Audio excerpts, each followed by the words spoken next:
Luckily, things are a little more concrete when it comes to powerlifting, and it probably has something to do with the fact that it's easier to objectively measure what actually works, and it's probably a little more difficult to BS your way around if your total is not growing.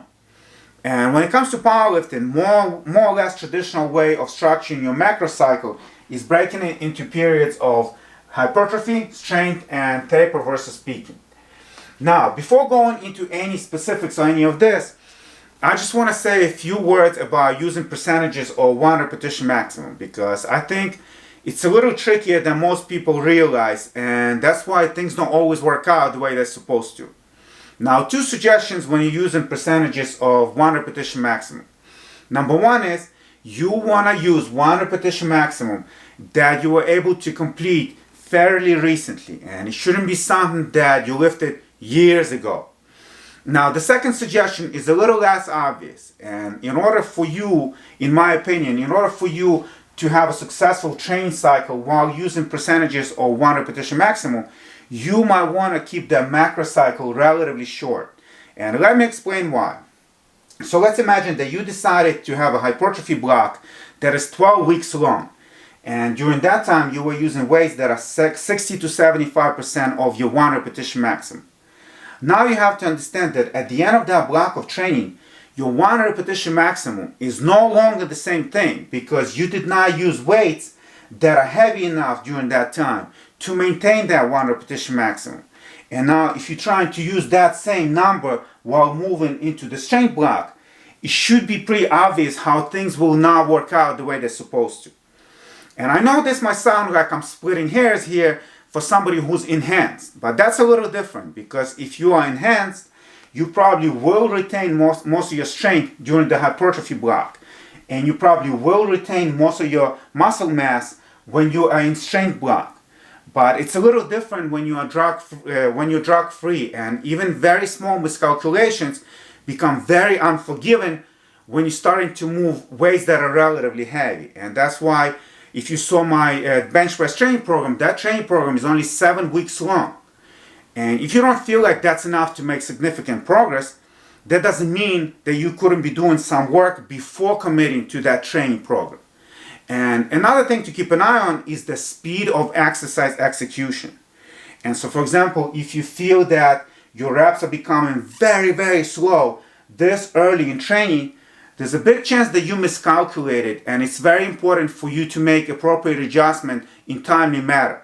Now let's talk about the mesocycles, and we're going to start with the hypertrophy. As we already said, this is the time when you're going to be lifting weights that are 60 to 75% of your one repetition maximum, and you're going to be completing 10 to 6 reps per set. Now it's important to understand that this is not exactly bodybuilding, and to explain this, I have to complicate things for just 1 minute. So there are two different types of hypertrophy. There is a myofibrillar hypertrophy and there is a sarcoplasmic hypertrophy. Myofibrillar hypertrophy has to do with building up of the contractile proteins within the muscle cell, while sarcoplasmic hypertrophy has more to do with the accumulation of fluid. And this is something that is explained very well in Olympic weightlifting by Greg Everett if you want to go more in depth. And it should be pretty obvious that myofibrillar hypertrophy is preferred for strength sports because that's the one that has actually to do with the functional improvements. And we have to also remember that weightlifting and powerlifting have weight classes in it. And unless you still have plenty of room to maneuver within your weight class, this is definitely something that you have to keep an eye on. And it's even more important for martial arts, but there is also one more additional reason why you have to keep an eye on this. So let's imagine that as the size of the muscle cell is increasing, now you have to also picture how the capillary density is also decreasing. And another thing that might take place is the decrease of the concentration of the mitochondria within the muscle cell, at least in the short term. And that's why even if you're fighting as a heavyweight, it's probably not wise for you to bulk up before the fight because that might lead to the decrease of your endurance. And I think that this is something that happens to Anthony Joshua. So for example, if you saw his fight with Vladimir Klitschko, after he hurt Vladimir for the first time, and then he was trying to finish him, after just throwing few combinations, he got so fatigued that he came close to getting stopped himself. And so once again, this is something that is very important to understand. And to bring it back to this, you have to keep an eye on how high these reps will be, and also understand that very slow reps and very short rest breaks practiced in bodybuilding are not necessarily part of this protocol. So now let's talk about the strength metacycle. And so this is the time when you're going to be using weights that are 70 to 85% of your 1 repetition maximum, and you're going to be completing 3 to 6 reps per set. Now, as you might remember, we said that as you are structuring macro cycle, you want to move from variation to specificity. And so, for example, if you are competing with the sumo style of deadlift, you could still use the conventional deadlift during your hypertrophy block, but now you would have to switch to the sumo style and practice that instead. And the same thing for squats. So for example, if you compete with the low bar position, you could still use the high bar during hypertrophy block for the variation purposes, but now you would switch to the low bar position. And this is also the time when some of your accessories will start to disappear. So now let's talk about taper and peaking.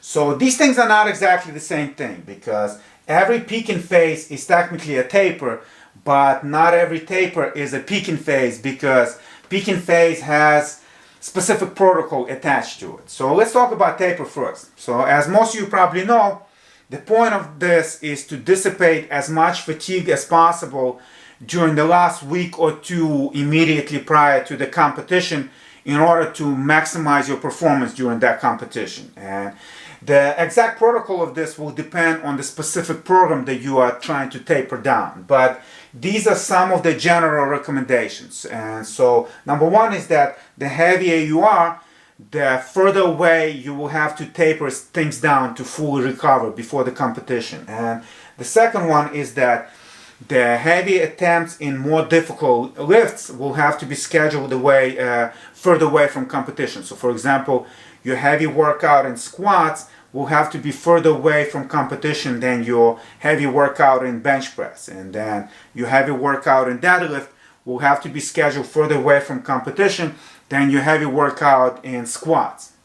Now, when it comes to peaking, as I said, it has specific protocol attached to it. And so this is when you start lifting weights that are 85 or above of your 1 repetition maximum, and you complete 1 to 3 reps per set. And this is something that Chad Smith talks a lot about, and I consider him to be extremely knowledgeable in the field of powerlifting. But with that being said, I do not believe that this is necessarily appropriate for drug-free athletes. And I believe that in order for you to make this work for drug-free athlete, you have to modify it to such extent that it will no longer resemble anything like this. So personally, I would rather come up to 95% over 6 weeks and then back down and come back to 100% over another 6 weeks, instead of having a 12-week macro cycle and then have all these heavy attempts bunched up all the way at the end. But this is just another reason why I personally prefer shorter macro cycles.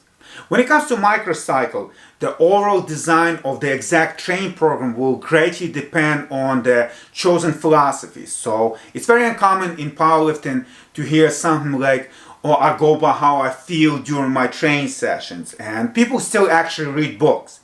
And once they find something that makes sense to them, that's the training program that we'll be using. And these are just some of the general guidelines that we can point out. And so usually the body part distribution is still taken into account. So original Juggernaut training program or 5-3-1 would be good examples of that. So this is roughly speaking what the template would look like.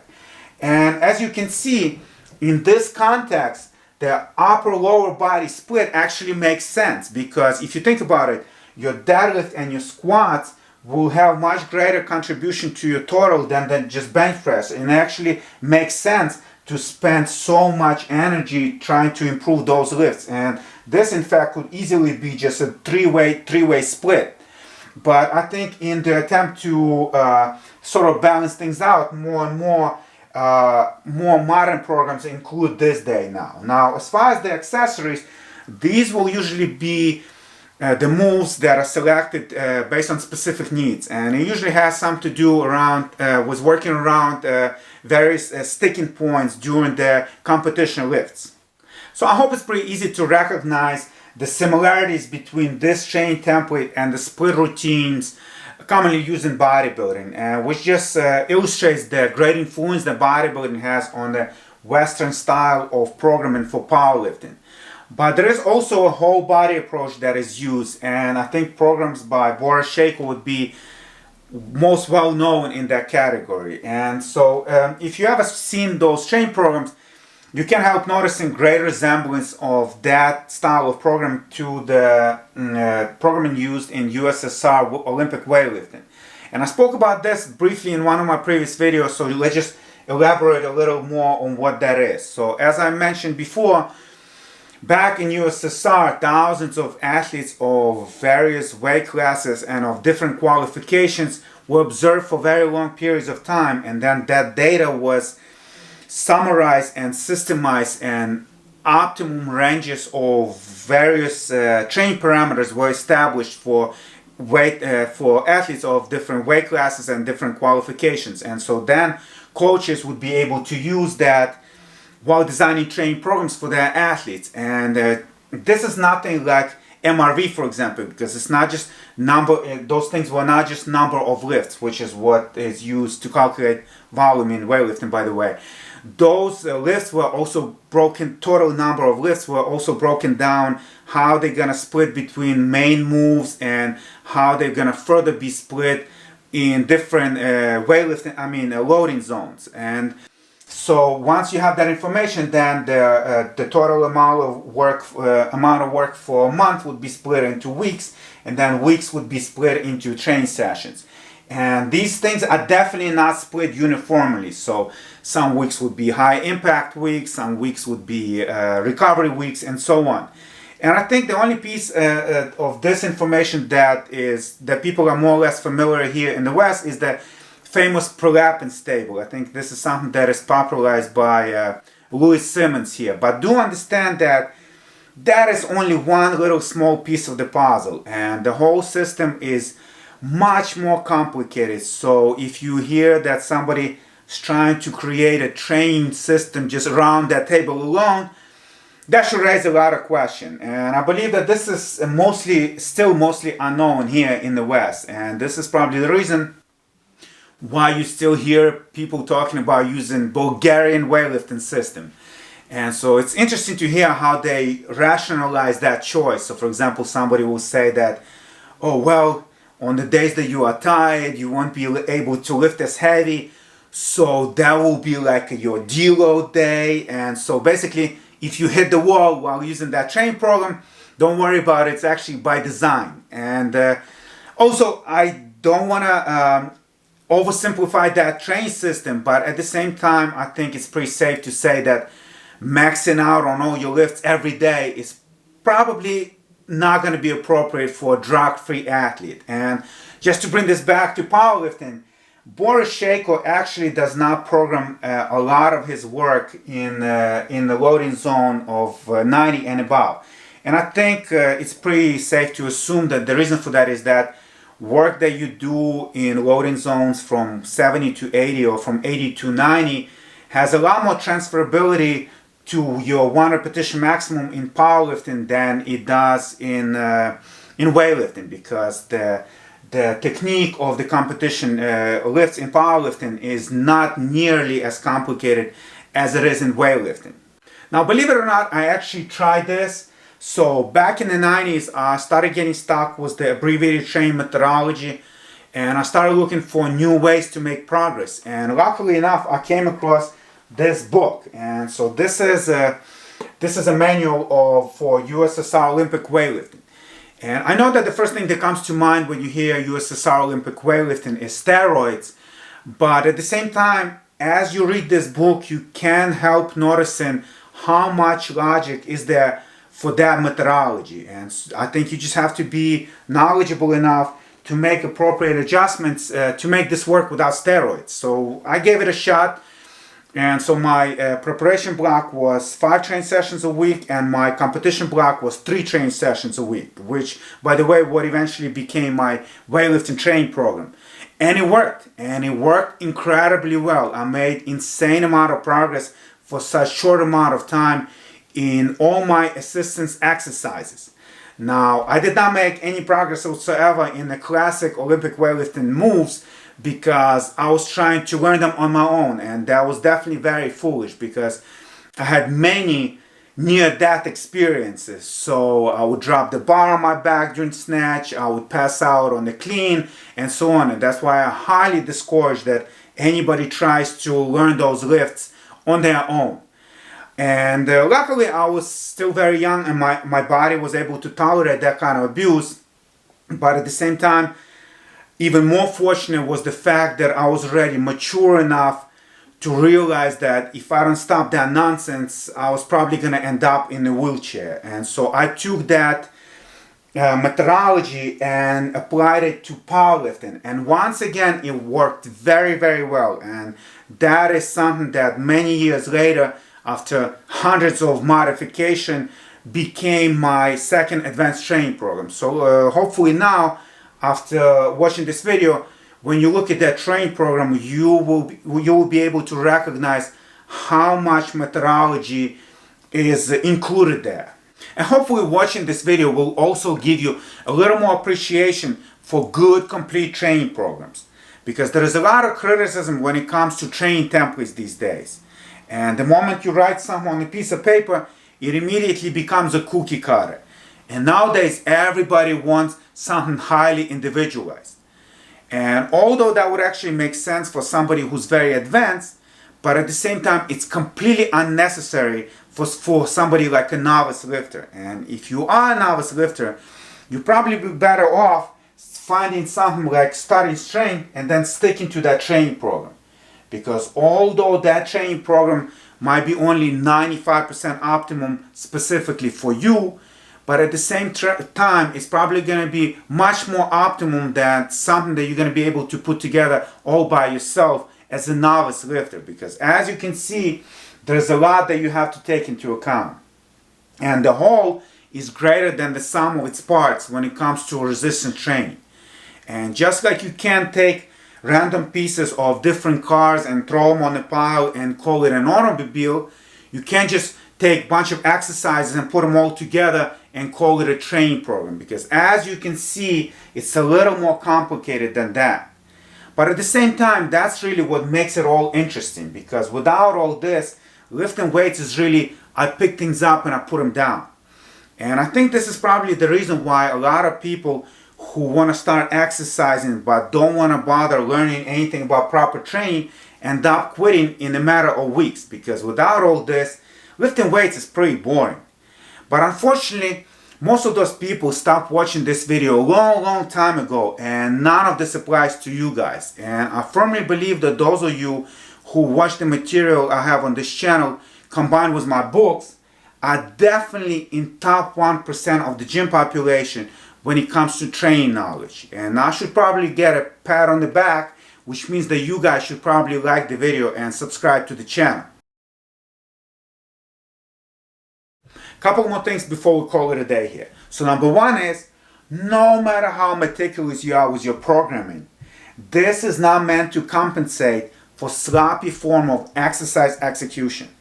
And I am saying this as a licensed doctor of physical therapy. And you better believe it that every time I walk into the gym, I am watching people trying to get injured. And I actually did observe a few very serious injuries taking place right in front of my eyes. And those injuries were not accidents. And number two is that this is also not meant to be a substitute for hard work. And as you are moving from mesocycle to mesocycle, you should be able to track down how you're implementing progressive overload, which probably means that you're going to have to keep training a lot. Now, I know that this was very concentrated and there might be a lot of questions about this. So as always, you can go ahead and put it in the comment section, or what I would actually prefer is that you post your questions on the new Facebook group that I just opened, and it's called Big and Strong Without Steroids. Now, I know that most of you guys still prefer to message me directly, and I don't necessarily mind that as long as I'm still able to reply in some sort of timely manner. But at the same time, I think that these discussions are just way more interesting when more people participating, because different people bring different angles to the same topic. So I would highly encourage that you join that group.